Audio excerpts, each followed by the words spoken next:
Okay, we're about to start watching this video in a few seconds, but before we get into it, I just want to say I'm not a financial advisor. I'm merely a handyman. And Kevin, if you're watching this, don't sue me, bro. If you're right and this GameStop comes down, how fast do you think it's going to happen? Is it just going to be one day you wake up and it was 400 and now it's 50, or what are you thinking? Well, there's an old saying too about markets. They take the stairs up and the escalator down, Oh, or okay. the elevator. And so the markets tend to go down even faster than they go up. So this thing went up awfully fast. So it could come down even faster. So I don't know, I don't have a crystal ball, so I can't tell you exactly how it's going to collapse. I just know that it will. And if I knew. Let's listen to Peter Shift here talk about this, but basically he's saying it's almost like a pyramid scheme to where it's gonna crash, people are gonna lose out, some people are gonna win. But let's go on in and listen a little more about it. When, right, then I could make a lot of money by buying puts or but I don't know when. And I don't know how big the bubble's going to get. I'm not that smart. I'm smart enough to know a bubble when I see one. And I'm also smart enough to know I don't know when one is, going to pop and how big it is. I mean, I've been wrong before, right? Looking at bubbles and thinking, oh my God, they can't possibly get any bigger. And then, look what happens. So Sure. but in the final analysis, they all meet the same fate. That's the nature of the bubble. So to wrap these thoughts together then, because we've got, your recommendation is that we see less government, we see less regulation, and we have to protect ourselves from inflation and also protect ourselves from bubbles. How would you recommend that somebody, let's make up a character here, take an average 30-year-old dude or female right now, they've got a job, they're making, I don't know, 60, 70K, 80K a year, maybe 50K a year. How do they invest their first $10,000? How do they diversify? Yeah. What should they do? Do they buy a house? What do they do? Yeah, well, I don't think houses are going to be good investments. I think they're overpriced, and I think there's much better places for your money. I think it's better to rent and take the savings or the down payment money and do something else with it. But look, I think if you have $10,000 or something like that, I think diversifying outside the U.S. into physical silver. You can look at my mutual funds. You can go to any discount brokerage firm. You go to the website, europacfunds.com. You can buy my mutual funds if they're suitable for you. Check them out. Read the prospectus, understand the risks. But all my funds will get you out of the U.S. market, out of the U.S. dollar. I have an emerging market fund, a gold fund that invests in mining companies, a value fund, a dividend payer fund, a bond fund. All these are designed to protect you from domestic inflation and a weak dollar. If you have a larger amount of money, you can work directly with me. You can work with my representatives, the brokers that work for me, the financial advisors, to help personally create a portfolio for you that either I can manage or that you can manage yourself with guidance of our brokers. But we have separately managed accounts. I even have accounts where I manage portfolios that consist of my mutual funds. So people, can contact advisors through the Europe Pacific Funds website. They can go to Europac.com for the broker dealer, EUROPAC.com. And contact my representatives, and they can go through all the strategies and all the risks and make sure that everything is suitable and that you understand what you're doing before you do it. And for physical gold and silver, my company Shiff Gold. I think it's the best place to buy physical gold and silver. You're not going to have a salesman try to bait and switch you and get you to buy these phony collectible semi-numismatic coins with these huge markups. You're going to get a fair deal on bullion, coins, and bars, and that's what you want. You want to buy as much gold and silver as you can, as close to spot as you can. You don't want to, become a coin collector. Yeah, and I absolutely agree. Diversification is wonderful, and thank you for that. One of the things you mentioned was inflation. If inflation is coming, earlier we touched on the idea that you can almost hedge your inflation by owning, and we'll wrap up on this. By owning real estate. why recommend renting then? Could somebody build wealth, for example, by leveraging a 3% down invest or purchase where they live there, I mean, and then buy your fund or something? Yeah, I mean, if you can get a piece of property with that little down, or better yet, nothing down, if you can finagle that. Yeah. Obviously, if we have hyperinflation, then that wipes out your debt, and then you end up owning the property for free. So for some people, that may be a viable way to go. But, you still have the mortgage payment, you still have the taxes, you still have the maintenance, you still have the insurance, and all those costs need to be paid. And all those costs are going to go up, with inflation. So your maintenance is going to go up, your taxes are going to go up, your insurance is going to go up. So the ownership is going to get more expensive, even if maybe the real value of the debt is going down. But if you have to put down a significant down payment, chances are that you could actually be better off investing that down payment in something that can really go up in value, especially if we have hyperinflation. That down payment may end up being worth many, many times the value of that home. And so then you might be able to sell part of your investment and buy the home for free without a mortgage and still have a portfolio in addition to your real estate. I mean, if I'm right and we have really bad inflation, the real value of U.S. real estate is going to go down. I mean, that's even if, nominally it goes up. I mean, America is going to be a much poorer country.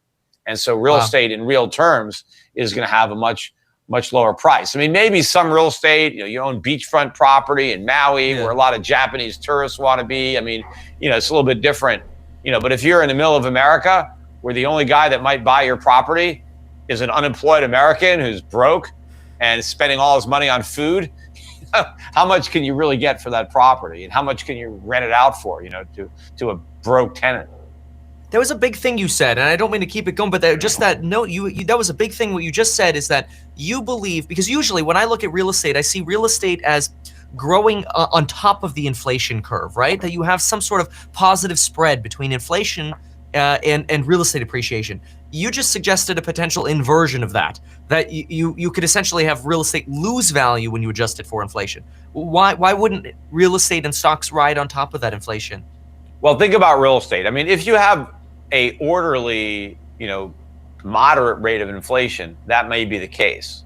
Okay. But what happens when inflation really causes the basic necessities of life to get much more expensive? Let's say food and energy, right? So let's say, I don't know the numbers, but let's say people are spending 10% of their money on food and energy. I don't really know what the number is, right? But let's say inflation is so bad that now half your income goes to food and energy.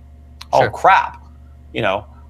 I've got it. I need the energy. I mean, I can't live in I mean, maybe I can wear a sweater.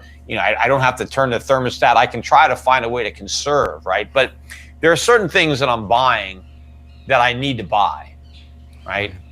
And so if I spend all this extra money on those necessities, all right, well, what am I going to cut back on, right? And I think your rent is something that a lot of people can cut back on. How do you cut back on your rent? Well, you move back in with your parents and you eliminate your rent. Or if you're older, you move back in with your kids, your grown kids, and now you don't have rent. If you have your own apartment, you advertise for a roommate. And now that person comes and lives with you. And now that person has half the rent because he's now sharing it, but now there's a vacant property. Or somebody can have a house and just start renting out rooms. I can have a 5-bedroom house. I can rent out 3 of those bedrooms. Right. So now all these single family houses become multifamily houses. So now all of a sudden there's massive supply of rooms to rent because the economy is so bad, people have no choice but to rent out their spare bedrooms. So what's that doing to the real value of rents? And then you also have a situation where if inflation is really bad, the cost of maintaining those properties really goes up. The maintenance, the roof now is leaking. Oh, I need a new roof. Well, it costs a fortune to get that new roof. The materials, I can't afford it. Well, so you have all these other problems, in a country that's getting a lot poorer. because of very, very high inflation. So I just think that real estate in the U.S. in this scenario I'm envisioning is in real terms is not going to gain value. Now on a relative basis, will property in some areas like California do worse than maybe other parts of the country, that might have better prices?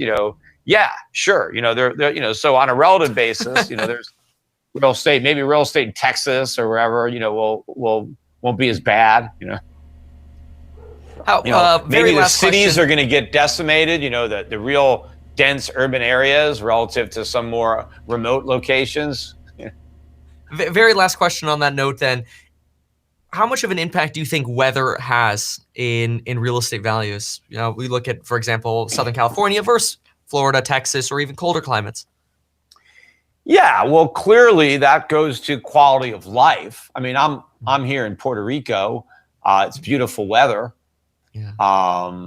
And places that have really nice weather, Hawaii, California, Florida, most people are willing to pay a premium for that, right? Because people enjoy nice weather. I mean, in the cold, you're all bundled up. If it rains a lot, if it's cloudy a lot, so, if, you're willing to live with bad weather, you could generally get cheaper housing, but there are a lot of other things that go into quality of life, the rest of the experience that comes along with the weather. Weather is just one aspect of it, but obviously all things being equal, you want nice weather. Sure. Right. And most people, agree that nice weather is, warm weather, not too hot that it's all humid and you're sweating. And, so, there's a certain temperature zone that most of us would consider to be ideal, right. And the more you stray from that, you have to make, obviously, if you go up to someplace remote area in Alaska, where it's dark for most of the year and really, really cold, you could get a better deal on property if you're willing to endure that, But, there's only so much. One of the reasons that so many people haven't left California was because of the weather. If California was like Maine or something, everybody would have left a long time ago. They would not have put up with all those taxes and regulations, but for the great weather and some other experiences that people like about California. But as they keep turning up the heat when it comes to taxes and regulations, more and more people are just going to say, screw it. The weather's not that good. I'm out of here, and that's what's going on. Fascinating. Peter, how can people get in touch with you if they want to follow you? I said, first of all, I've got my own podcast, The Peter Shiff Show. You can listen to it at shiffradio.com or, iTunes or any place they have podcasts. I do usually 2 or 3 a week. That's kind of been what my average is. So you can listen to them. I also post them up on my YouTube channel, The Shiff Report. So you can also listen to them there. I post other content on YouTube. So, sometimes I have stuff on YouTube that's not on Shiff Radio. So you should subscribe to my YouTube channel. And you can also, sign up for the podcast. It's free. So it's not like you gotta pay for it. Then follow me on social media. I'm on Twitter. I'm on Facebook. Just Peter Shiff. I'm not verified on Twitter, but I got, you'll see me. I got like 340,000 followers, something like that. I think I said on YouTube it's like 425,000. So you can join that. I started a newer one, Shiff Clips, only has maybe 5,000. Putting smaller content, you can join that one. I just started last year Instagram. So I only have maybe, I'm not sure, 70, 80,000 people. I just started that platform. So you can also friend me or follow me, whatever it is on Instagram.